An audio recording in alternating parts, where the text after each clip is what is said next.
Девушка уже 2 года работала медсестрой в местной больнице. Ее жизнь была полна удивительных ситуаций и необычных случаев, но то, что произошло с ней на одном из вызовов, было просто невероятным. В тот день ее бригада получила вызов от старенькой бабушки, которая нуждалась в медицинской помощи. Девушка и ее коллега быстро приехали на место и вошли в дом. Бабушка уже ждала их с нетерпением, чувствуя облегчение, что наконец-то пришли специалисты, которые помогут ей справиться с ее болезнью.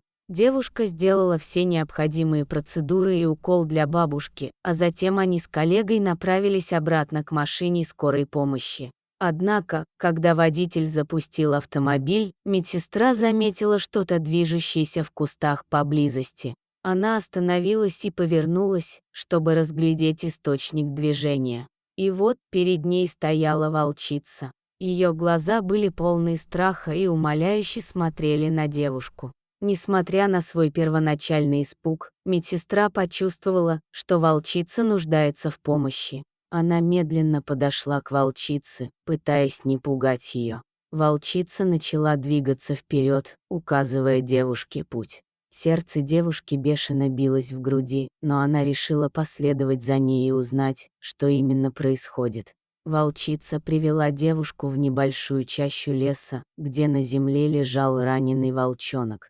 Его задело несколько пуль, и он оказался беззащитным и нуждающимся в медицинской помощи. Девушка была потрясена увиденным и сразу же взялась за дело. Она достала из своего медицинского кофра все необходимое, чтобы оказать первую помощь волчонку. Внимательно и аккуратно она перевязала его раны, стараясь сделать все возможное, чтобы спасти его жизнь. Когда все было сделано, девушка обнаружила пулю, застрявшую в одной из ран. Охотники, похоже, попытались застрелить волчонка, видимо, с целью забрать его шкуру. Девушка с гневом и отвращением достала пулю, сознавая, что это было бессмысленное и жестокое действие. Она понимала, что волчонок теперь защищен и в безопасности, и надеялась, что он сможет полностью выздороветь. Закончив свою миссию, собиралась вернуться в больницу, чтобы продолжить свою работу.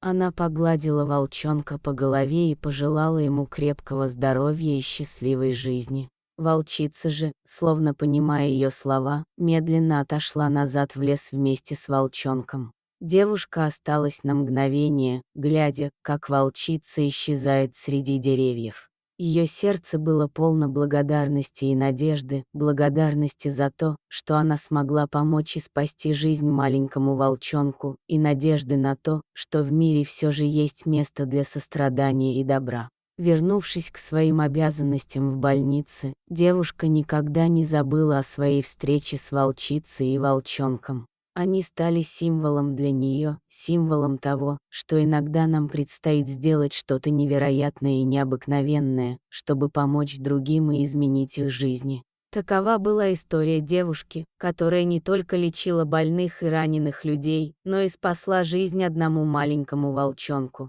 И никто никогда не смог забыть эту историю, которая напоминала всем о важности сострадания и заботы друг о друге. Дорогие друзья, если вам понравилось видео, поставьте лайк, а также подписывайтесь на канал, где найдете еще много интересного.